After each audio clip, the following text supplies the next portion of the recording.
ठीक है, तो क्वेश्चन लिखते हैं। रेंज फाइंड करने से रिलेटेड है ये question.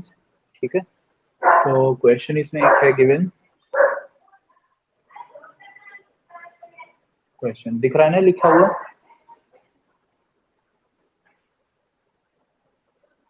Okay, F such that real number to set A defined by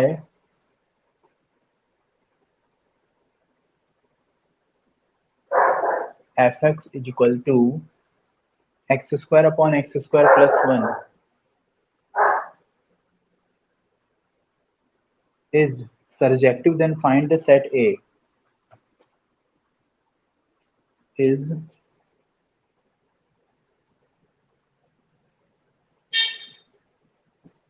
surjective, then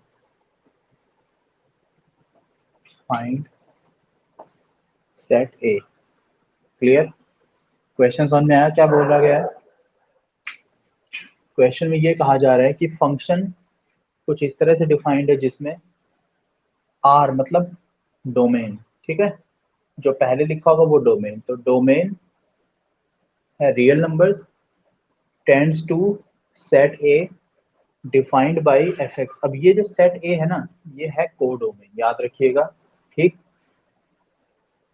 इसका मतलब होता है डोमेन और इसका मतलब होता है कोडोमेन। यहाँ पे मैं मेंशन कर दे रहा हूँ, याद जरूर रखना इस बात को आप। इसका मतलब है डोमेन और इसका मतलब है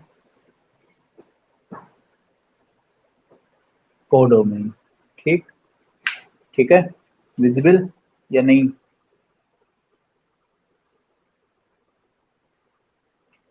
ठीक है, विजिबल है।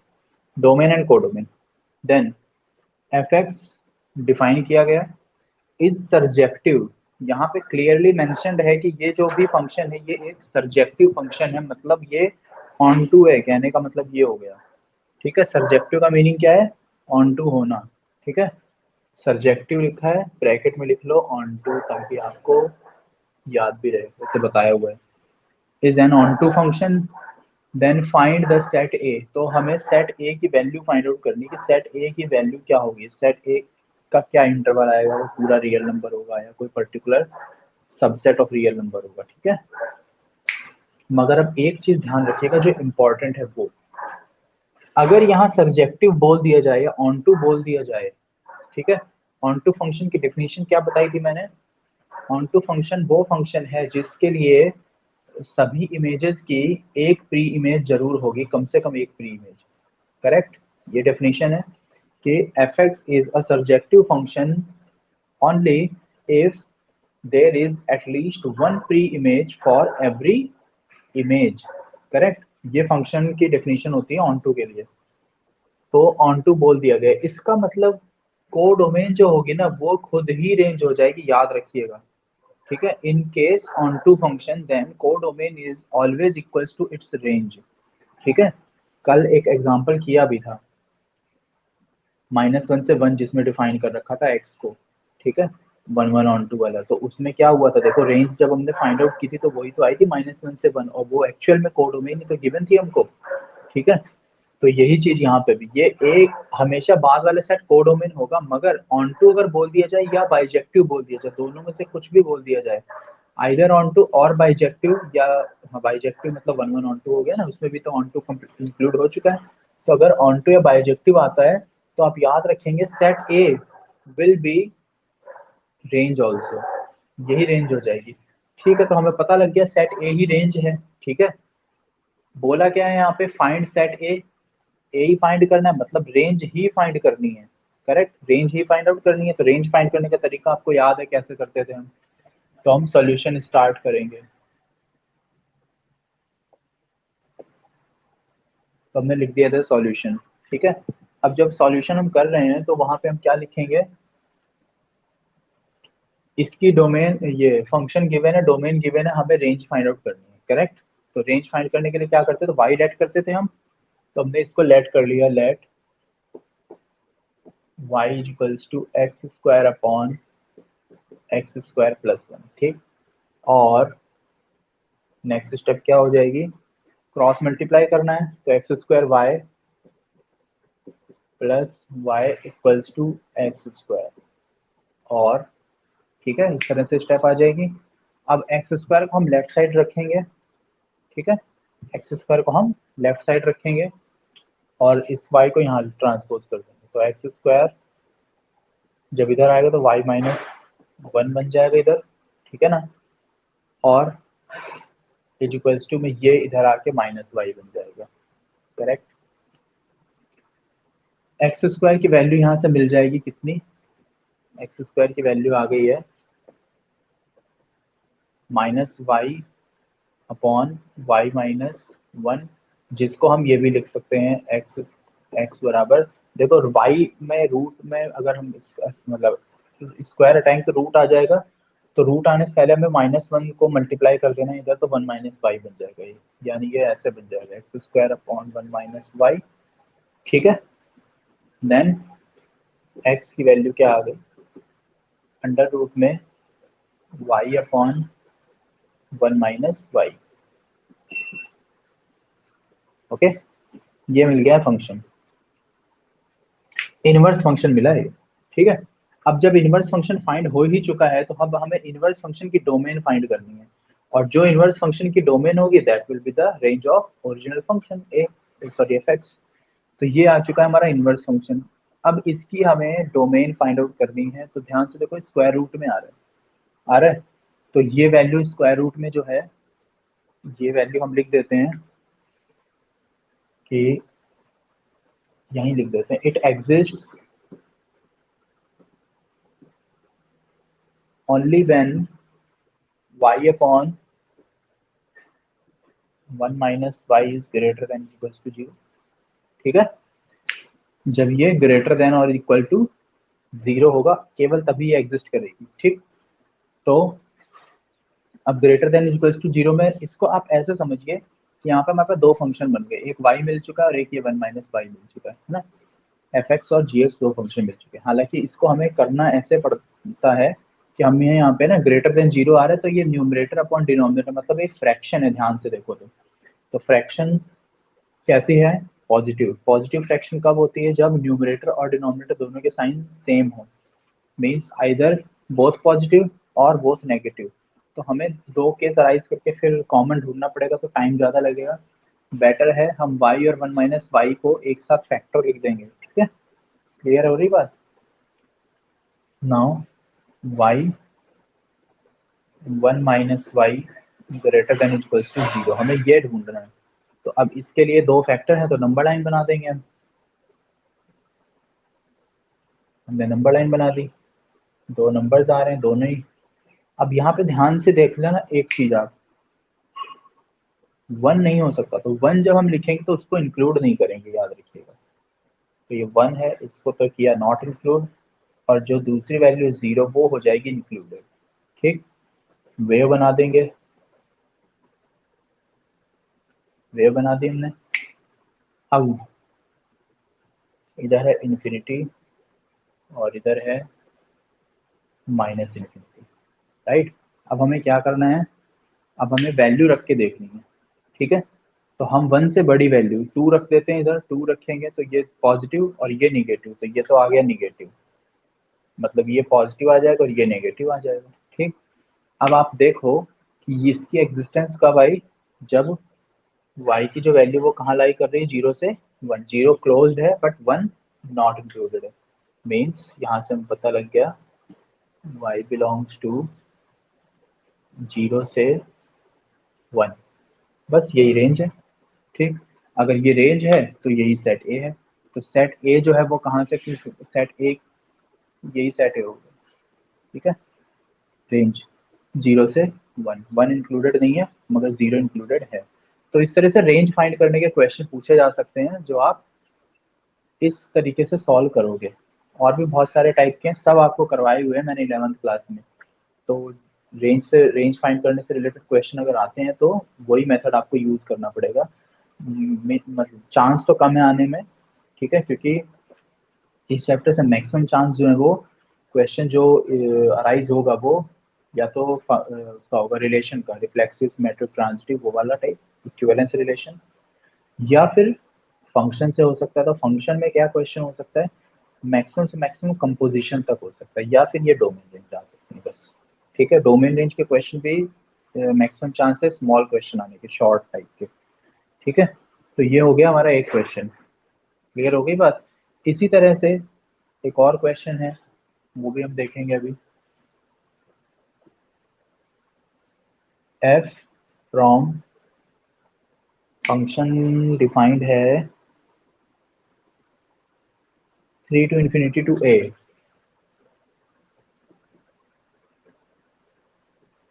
Set A. ठीक है, डिफाइंड बाय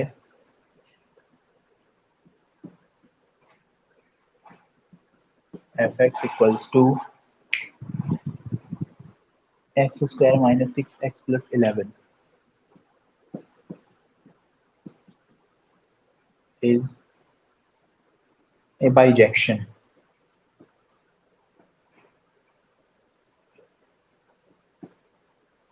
ठीक है, ये बाइजेक्शन है, find A, find set A. Same है बिल्कुल ये क्वेश्चन। एफ गिवन है हमें। अब देखिए ये डोमेन है, और क्योंकि इसने बाइजेक्टिव बोल दिया ना फिर से, तो बाइजेक्टिव बोलने की वजह से ये जो ए सेट है यही रेंज है। ठीक, अब ये कोडोमेन नहीं है, मतलब कोडोमेन तो है ही, साथ ही साथ यही रेंज भी है, तो हमें फिर से सेट ए फाइंड करना है। ठीक है, फाइंड आउट करेंगे हम। डोमेन पहले ही बता रखी है, ऑलरेडी बता रखी है डोमेन। ठीक, अब हमें रेंज फाइंड करनी है। ठीक है ना, तो रेंज फाइंड करने के लिए हम क्या करेंगे, इस फंक्शन को हम क्या करना होगा, हमें इस फंक्शन को हमें कंप्लीट स्क्वायर करना पड़ेगा। ठीक है, क्वाड्रेटिक इक्वेशन आ रही है ना, तो क्वाड्रेटिक इक्वेशन को हमेशा कंप्लीट स्क्वायर करेंगे हम। तो इसको हम कंप्लीट स्क्वायर कर देते हैं वाई लेट करके।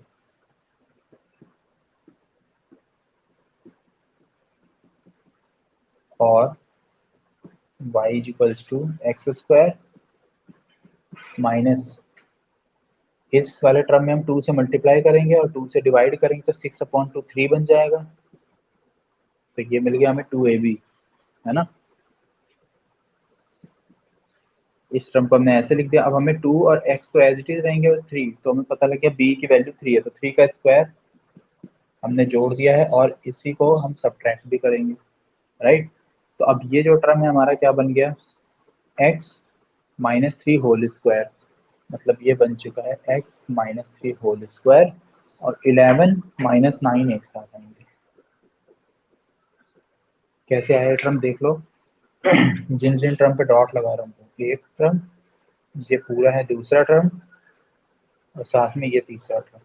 इन तीनों की हेल्प से तो बन गया A square plus B square minus 2ab, means A minus B whole square, और 11 माइनस 9 ये होती है। ठीक है, तो अब y की वैल्यू यहाँ से हमें मिल चुकी, कितनी आ गई, और y बराबर x-3 whole square plus 2, 11 minus 9 तो 2 होता है। ठीक है, ये वैल्यू हमें मिल चुकी है। क्लियर हो रही बात, ये वैल्यू हमें मिल गई। तो अब जब ये वैल्यू हमें मिल चुकी है तो अब हमें रेंज फाइंड करनी है ना। रेंज फाइंड करने के लिए क्या होना चाहिए, हमें इसकी वैल्यू फाइंड करनी है। अब ध्यान से देखो, तो यहाँ जो पहला टर्म आ रहा है, ये आ रहा है कंप्लीट स्क्वायर हो चुका, मतलब ये होल स्क्वायर है। और होल स्क्वायर आप जानते हैं कि होल स्क्वायर की वैल्यू 0 से कहाँ तक लाई करती है, इन्फिनिटी तक। तो यहाँ पे हम यही लिखेंगे, now x-3 whole square lies between 0 to infinity. Correct, ये 0 से इन्फिनिटी में लाई करेगा। ठीक है, अब क्योंकि साथ में 2 भी है, तो 2 हम ऐड करेंगे, और करके लिख देते हैं। तो हमने जैसे ही 2 ऐड करेंगे, 0 में 2 ऐड हो जाएगा, तो 2 बन जाएगा इधर। और ये x-3 होल स्क्वायर प्लस 2 हो जाएगा। अब यहाँ इन्फिनिटी में 2 ऐड करो, नो चेंज, इन्फिनिटी रहेगा वो तो। ये देखो ध्यान से, x-3 होल स्क्वायर प्लस 2, यही तो y था, तो हमें पता लग गया यहाँ से कि जो y है वो 2 से इन्फिनिटी में लाई कर रहा है। तो अब हमें सेट ए क्या मिल गया, तो हमारे पास ए सेट आ चुका है, या तो ऐसे लिख सकते हैं हम, रेंज क्या आ गई है 2 से इन्फिनिटी, और सेट ए वो भी क्या हो गया 2 से इन्फिनिटी। ठीक है, तो अब 2 से इन्फिनिटी क्योंकि सेट ए बोला गया तो चाहो तो पूरा ऐसे ही लिख दो, क्योंकि ये इंटरवल भी तो सेट ही होता है। ठीक है, इस तरह से लिख सकते हैं। और एक और तरीका भी हो सकता था इसको लिखने का, वो क्या हो सकता था, सेट ए एक्चुअली वाई की वैल्यूज को डिनोट कर रहा है, तो हम लिख सकते थे Y such that Y belongs to जो है 2 से इन्फिनिटी तक, मतलब ऐसे करके और करके लिख सकते हैं ऐसे, वाई सच दैट जो वाई है वो 2 से इन्फिनिटी लाई कर रहा है, या ग्रेटर देन इक्वल टू 2 भी लिखा जा सकता है इसे। बस यही हो गया हमसे। ठीक है, तो ये हो गए हमारे, अगर हमसे रेंज पूछ ली जाए तो हम रेंज को इस तरह से फाइंड आउट कर सकते हैं। क्लियर हुआ बात, क्लियर हुई बात। ठीक है, अगर रेंज के क्वेश्चन आ जाएं तो हम इस तरह से फाइंड कर सकते हैं। और भी रेंज के बहुत सारे क्वेश्चन हो सकते हैं, पी अपॉन क्यू वाले टाइप के भी हो सकते हैं, लेकिन सारे के सारे आपको एक्सप्लेन पहले भी किए हुए हैं।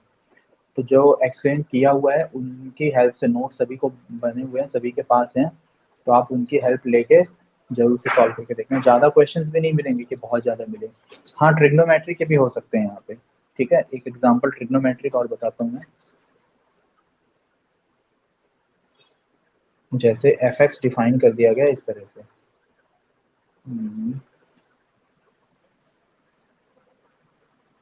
2 sin x प्लस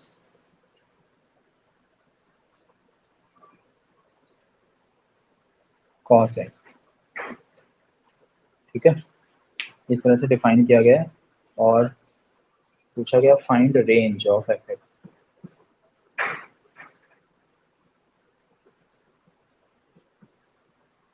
क्लियर, ये क्वेश्चन है, तो अभी इसके लिए हमें रेंज फाइंड करनी है।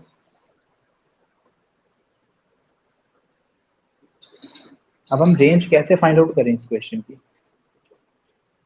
क्या पूछा गया देखो, ये फंक्शन डिफाइन किया गया 2 sin x plus cos x, और रेंज पूछी गई है इसमें।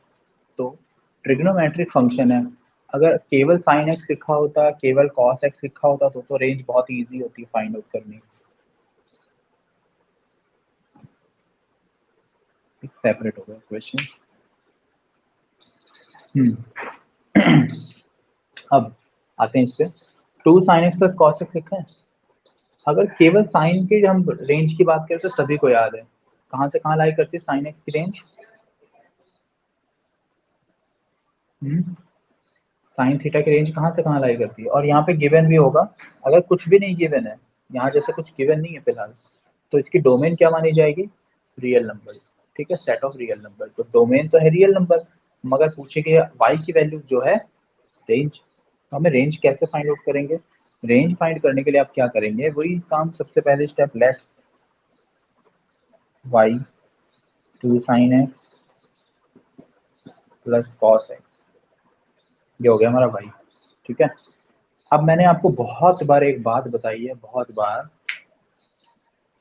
जब भी साइन एक्स और कॉस एक्स दो ऐसे टर्म अलग अलग आएंगे, ठीक है, जैसे A sine X plus B cos X है ना, ये एक तरीके से ए की वैल्यू है 2, बी की वैल्यू है 1। ठीक, A sine X plus B cos X type का टर्म जब भी लिखा आ जाए, तो मैंने आपको बहुत बार बताया है कि तब हम ऐसे क्वेश्चन में अंडर रूट ए स्क्वायर प्लस बी स्क्वायर से क्या करते हैं, मल्टीप्लाई करते हैं। ठीक है, याद करो स्ट्रेट लाइन वाला चैप्टर, जब लाइन को हमें कौन से फॉर्म में रिजॉल्व करना होता था, याद आ रहा है, नॉर्मल फॉर्म में। ठीक है, उसमें भी हमने ये चीज यूज की हुई है।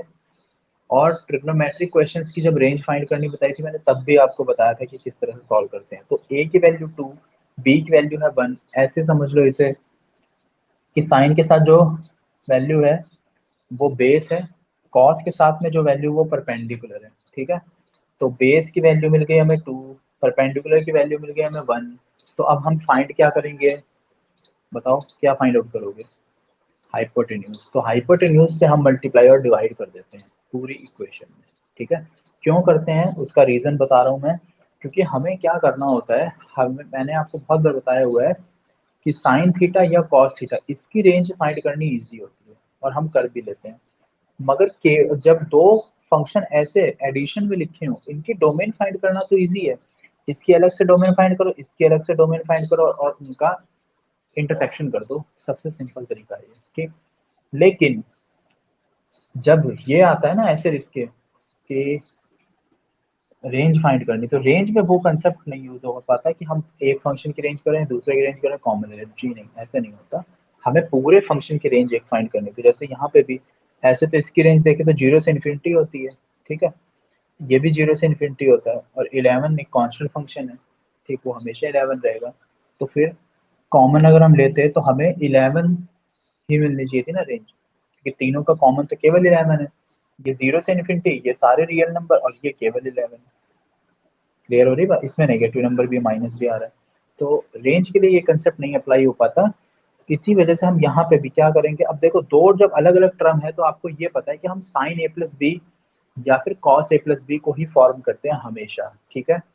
तो हम एक चीज याद रखो, चाहे साइन में फॉर्म करो चाहे कॉस में फॉर्म करो, केवल एक याद रखो, ठीक है। तो हम साइन वाला कंसेप्ट याद रखते हैं। तो साइन ए प्लस बी का फॉर्मूला आप सबको याद है, क्या होता है, sign A cos B plus cos A sine B, correct, ये फॉर्मूला है। तो ये साइन ए लिखा हुआ है टर्म, मतलब साइन ए अगर ये है तो जो साथ में होगा वो कॉस बनना चाहिए, कॉस का टर्म बनना चाहिए, कॉस बी बनना चाहिए। तो लेकिन केवल टू लिखा हुआ है और आपको पता है टू कॉस बी नहीं हो सकता। जब तक डिनोमिनेटर में हाइपोटेन्यूज की वैल्यू नहीं आएगी तो कॉस थीटा तो फॉर्म होगा नहीं। ऐसे ही कॉस एक्स लिखा हुआ है यानी साथ में साइन एक्स होगा, तो वन तो हमें दिख रहा है, मगर जब तक यहाँ पे भी डिनोमिनेटर में हाइपोटेन्यूज नहीं आएगा तब तक हम इसे भी साइन थीटा नहीं कह सकते, क्योंकि आपको पता है साइन थीटा क्या होता है, परपेंडिकुलर अपॉन हाइपोटेन्यूज, और कॉस थीटा क्या होता है, बेस अपॉन हाइपोटेन्यूज, राइट। तो साइन के साथ बेस, बेस क्यों, क्योंकि कॉस का टर्म बनाना है इसलिए। तो ये बेस की वैल्यू है 2, परपेंडिकुलर की वैल्यू है 1, तो अगर हम हाइपोटेन्यूज फाइंड करेंगे तो क्या होता है hypotenuse, under root perpendicular square plus base square, means under root 2 square plus 1 square, या ए और बी होते तो A square plus B square, getting the point. तो इस वजह से हम ये करते हैं। तो अब हमें पता लग गया हमें क्या करना है, तो हम नेक्स्ट स्टेप में यही करने वाले हैं। तो हमने इसको और करके क्या लिखा, y बराबर कितनी आ रही है हाइपोटेन्यूज की वैल्यू, 2 स्क्वायर प्लस 1 स्क्वायर √5, तो √5 से मल्टीप्लाई कर दिया और √5 से ही डिवाइड भी करेंगे, तो 2 साइन एक्स अपॉन में जो √5 है वो यहाँ लिख दो, प्लस 1 कॉस एक्स, और अपॉन में जो √5 है वो इसके नीचे लिख दो। ये हो गया टर्म ऐसा, क्लियर। और हमने किया क्या, वो हम यहाँ ब्रैकेट में लिख देते हैं, multiplying and dividing by √2 square plus 1 square that is √5। इससे हमने मल्टीप्लाई और डिवाइड किया था, ये हमने लिख दिया है, ठीक। तो अभी ये बाई की वैल्यू कितनी आ जाएगी, √5 तो बाहर ही कॉमन रहेगा ब्रैकेट में, ये हो गया कॉस बी, ये साइन एक्स है तो साइन एक्स पहले लिख दो, इंटू में जो है वो कॉस, इसको अल्फा मान लो, ये कॉस अल्फा हो गया, प्लस कॉस एक्स, और ये साइन अल्फा हो गया, ठीक है ना। इस तरह से आ जाएगा ये टर्म। अब इसको हमने क्या लिख सकते हैं, sine A cos B plus cos A sine B, यानी साइन ए प्लस बी। तो नेक्स्ट स्टेप में क्या हो जाएगा, ये √5 और sine A plus B that is sine X plus alpha, right. इस तरह से बन गया, ये वैल्यू मिल गई हमें वाई की, ठीक। अब साइन थीटा जो होता है वो तो हमें पता है -1 से 1 के बीच ही लाई करता है, ठीक। तो अब जब हम रेंज फाइंड आउट करेंगे नाउ, यहाँ पे कर रहा हूँ मैं, साइन एक्स प्लस अल्फा कहाँ से कहाँ लाई करेगा,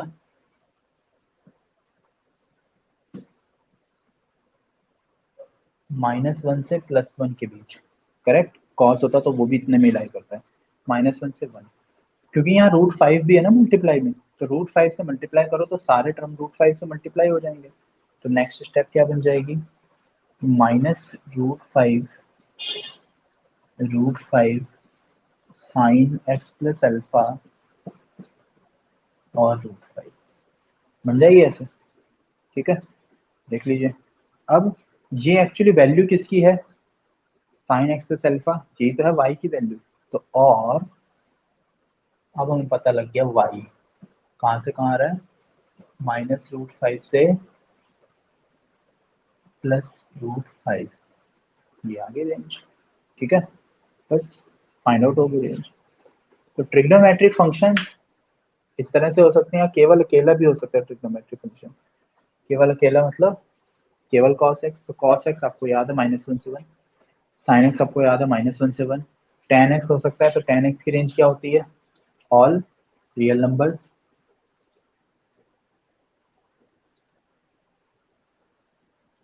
सेक एक्स की रेंज क्या होती है, sec theta cosec theta, सबकी रेंज याद रखिएगा इस बात को, क्योंकि रेंज में जब तक आपको सबकी रेंज याद नहीं होंगी तो आप क्वेश्चन कैसे सॉल्व करोगे। ठीक है, तो ये हो गए कुछ क्वेश्चंस जो रेंज से रिलेटेड थे, जिनमें हमें रेंज फाइंड आउट करनी थी, तो हम इस तरह से उन्हें फाइंड आउट करेंगे।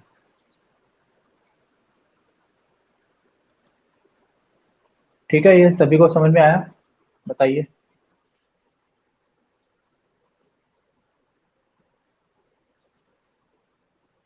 ये सब ओके, सभी को क्लियर है ना, रेंज किस तरह से फाइंड आउट की जाएगी, इसी तरह से आप फाइंड आउट करोगे। दो तीन एग्जांपल्स अलग अलग बताए हैं, रैशनल का एग्जांपल हो गया ये, ठीक, ये पॉलिनोमियल, ट्रिग्नोमेट्रिक, मैक्सिमम इसी टाइप के क्वेश्चन होते हैं।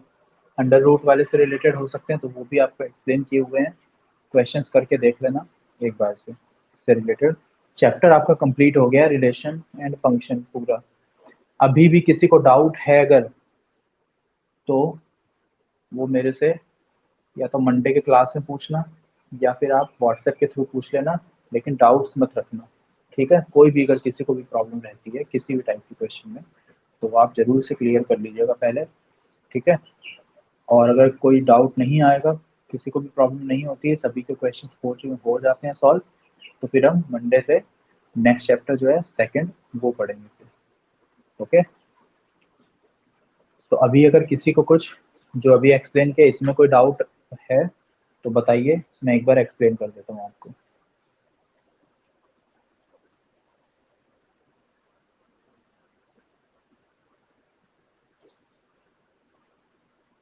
पूछना है किसी को?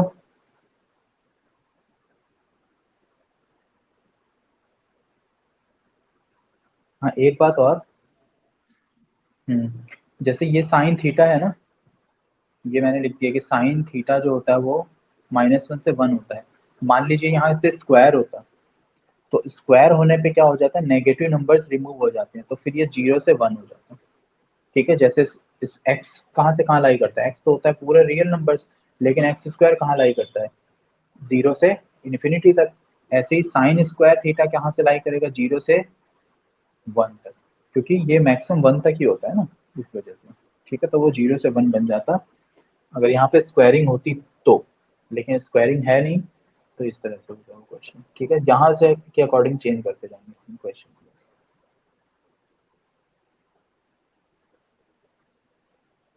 ओके, तो कुछ नहीं पूछना अभी किसी को भी?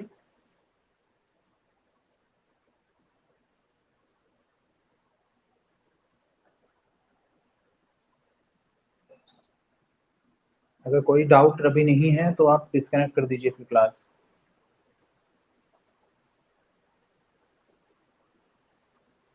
आप डिस्कनेक्ट करेंगे तब मैं फिर उसे वो करूंगा लीव। हाँ कुछ, हेलो, कौन बोल रहे बेटा? रंजन, हाँ बताओ।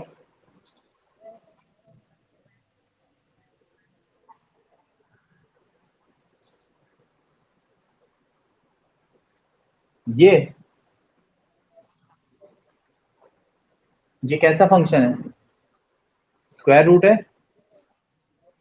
स्क्वायर रूट फंक्शन हमेशा डिफाइंड तभी होता है जब स्क्वायर रूट में जो भी वैल्यू लिखी हो वो ग्रेटर देन इक्वल टू 0 हो जाए। तो इसीलिए यहाँ पे लिखा है, लिखी तो मैंने ये लाइन, इट एग्जिस्ट, इट का मतलब है ये function, exist when this is equals to zero, not मतलब दिस इज ग्रेटर देन और इक्वल्स टू जीरो। ठीक है, अब जब ये greater than equal to zero होगा तो उसके लिए हमने ये वेव बना दी। ठीक, वेव बनाने के बाद में हमें पता लग गया। अगर ये ऐसे दो फंक्शंस लिखे हो ना तो इसको हम उस तरह से भी सॉल्व कर सकते हैं, मगर ये ध्यान रखते हैं कि डिनोमिनेटर जो होना चाहिए वो उसकी वैल्यूज बराबर नहीं होनी चाहिए, तो इसीलिए 1 के बराबर नहीं था मगर 0 के बराबर वो है। ओके, ठीक है, और बताओ, और कोई, और किसी का डाउट कुछ?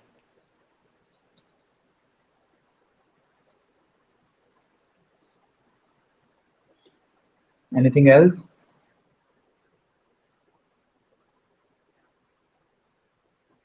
चलो ठीक है फिर, बाकी के टॉपिक अगली क्लास में हम पढ़ेंगे।